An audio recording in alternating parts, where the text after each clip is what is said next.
Okay, the best evidence for evolution. Molecular biology. Oh, shared DNA sequences, genetic code. You really think that's good evidence for evolution, guys? Think about it, okay? Fossil record. There is no fossil record. There are fossils, a bunch of them, okay? But none of them talk. None of them have a date on them. There is no such thing as a fossil record. Biogeography.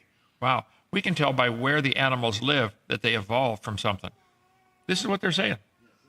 You got to have help for that. Comparative anatomy. Is there any chance if the anatomy is similar that might indicate a common designer? No, not for you, okay. Direct observation. Microevolution, such as pesticide-resistant insects or antibiotic-resistant bacteria, shows evolution in real time. If that's all you guys have got, you are desperate. Let me get over to, I want to cover one thing tonight before we open up the mic here. Simple life forms. I hear this all the time. I've done 390 debates. They say, well, we evolved from a simple life form. There's no such thing as a simple life form. Simple life forms. Simple life forms. The simplest known life forms on Earth are ultra-small single-celled organisms. Like the Candidatus, however you pronounce that name, Sucanara. They think that's a simple life form, really, okay? By the end of the Precambrian, oxygen has built up in the atmosphere, and simple multicellular life forms, sponges, jellyfish, corals, worms, those are not simple. You need to study those things out, okay? Simple anaerobic life forms of life appeared. I see, okay? The Precambrian era began with simple life forms such as bacteria and simple algae. Algae is not simple, guys, okay? Neither is bacteria. There was a rise of simple organisms like jellyfish and sea worms. Tardigrades have from 1,000 to 40,000 cells. Real tiny little critters. I mean, real tiny, that's his mouth, okay? Tardigrades, also known as water bears or moss piglets, are microscopic, eight-legged animals renowned for their extreme resilience. They inhabit diverse environments from mountaintops to deep seas to polar regions and moss, requiring only a thin film of water to survive. Tardigrades can endure conditions lethal to most life, including extreme temperatures from minus 200 Celsius to 300 degrees Fahrenheit. I like the Fahrenheit system, okay? They can endure radiation 1,000 times the human lethal dose, and the vacuum of space, and pressure 6 times deeper than the Earth's deepest trenches. Tardigrade. There's tardigrade on the far right compared to a cube of salt. 1 grain of salt. These critters are tiny. Tardigrade. A face only a mother could love. Give me a kiss, honey. Where, mama? There's their tongue right there. This is the tardigrade. They can go without food or water for over 10 years. And this is a simple life form? You atheists are absolutely insane. God designed that. Paramecium is a single cell, but it's not simple. There's no such thing as a simple life form. A single cell is more complex than the space shuttle. It is unbelievably complex. You need to study some biology, okay? 200 different types of cells in the human body, all of them specialized to perform a specific function. The anatomy of a cell. You can study just the anatomy of a cell the rest of your life and never get it all. There's a whole lot to learn. One single-celled organism like a paramecium, more complex than the space shuttle. Back 1998, I got a bunch of slides together about the fastest computer in the world at the time. So this is 28 years ago, okay? That's a microchip inside a paperclip, 28 years ago. How small are they now, RJ? Smaller than that? There's an ant holding a microchip that can process all the letters of the Bible 200 times per second, 28 years ago. Wonder what they can do now. Honeybee's brain compared to the Cray computer back in 1998. Let's look at a honeybee's brain. Well, there's the Cray computer. The brain of the honeybee is tiny. The Cray computer is huge. The brain of the honeybee can do 1,000 billion bits per second. Cray computer, 6 billion per second. So the honeybee's brain, let's see if I didn't divide 1,000 by 6. A lot, okay? That's about 160.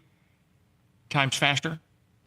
The energy consumption. The honeybee's brain uses 10 microwatts. I got 2 Toyota Priuses, 2010. Love them, okay?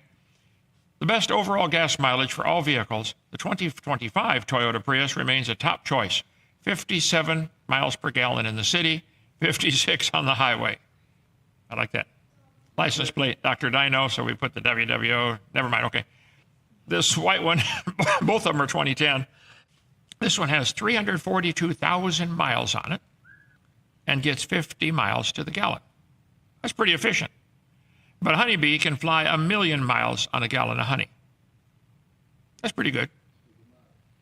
Pacific golden plover flies 2,000 miles from Alaska to Hawaii in 70 hours nonstop and loses 4 ounces of body fat. So if he's going 2,000 miles on 4 ounces, he's getting 64,000 miles per gallon. A bird. World's record, 2005, somebody set the record for the best gas mileage. 12,600 miles per gallon. That's pretty good. The plover gets 64,000 miles per gallon. How can anybody with a functioning brain cell believe in evolution? I don't understand. I'm really trying to help you guys, okay? I really am. And I'm having fun making fun of you at the same time. Okay, let's see.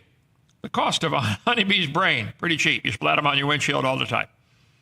Cray at that time cost $48 million.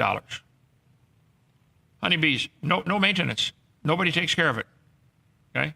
The big computers, you got to, watch out for viruses and things get in there and mess them up, right? Easy, yeah, okay. Many people have to babysit the cray. The brain of the honeybee, I don't know how much it weighs, but it ain't too much, okay? Cray at that time weighed 2,300 pounds. Supercomputer is huge, slow, inefficient, cost lots of money, had to be maintained. Everyone agrees it had to be designed. But they think the brain of the honeybee was not designed. Wake up. The record-setting project involved the world's most powerful supercomputer, Summit, at Oak Ridge National Laboratory. This was in 2019, okay? The world's fastest computer breaks an AI record. As part of a climate research project, the giant computer booted up a machine learning experiment that ran faster than any before. Summit, which occupies an area equivalent to 2 tennis courts, it's a little bigger than honeybee brain, okay? Used more than 27,000 powerful graphics processors in the project. The human brain is millions of times more complex than a honeybee. Let's see. Computational speed.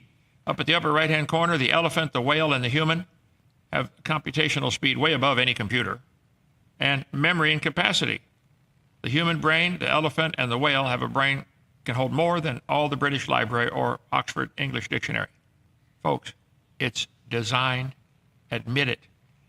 Paramecium, single cell. It's not simple. Your human brain is phenomenal. But yet they teach the kids in school, the brain evolved from a single-celled creature. This is what they're teaching the kids. This is called stupid. Real stupid. Tell them I said so. They put these bones together and say, wow, we evolved from 600 cc to 1400 cc. It's cubic centimeter. No, we didn't. None of that is science. That's drawing lines on paper between some skulls. You don't know when you find a skull in the ground that the critter had any children, okay? C.S. Lewis said it best. This is great. There are all sorts of different reasons for believing in God. And here I will mention only one. It is this. Supposing, this is C.S. Lewis, supposing there was no intelligence behind the universe, no creative mind. In that case, nobody designed my brain for the purpose of thinking. It is merely that when the atoms inside my skull happen for physical or chemical reasons to arrange themselves in a certain way, this gives me, as a byproduct, the sensation that I call thought. If so, how can I trust my own thinking to be true? Good question. C.S. How do you atheists know your brain doesn't have a few chemicals in there backwards? I can promise you it does, okay? It is like upsetting a milk jug and hoping that the way the splash arranges itself will give you a map of London. But if I cannot trust my own thinking, of course I cannot trust the arguments leading to atheism. And therefore, the reason to be an atheist, or anything else. Unless I believe in God, I cannot believe in thought or anything else. So I can never use thought to disbelieve in God. Brilliant. C.S. Lewis, love it. If the human brain is nothing but 3 pounds of chemicals that arrange themselves by chance over billions of years, how can you trust your own thoughts and the conclusions you reach? If you really think your brain evolved, then you have no right to be in a debate on the topic because you can't trust your own thoughts. I sure can't trust your thoughts, that's for sure. Human brain did not evolve, it was designed. And the DNA does not prove evolution. It's incredibly complex.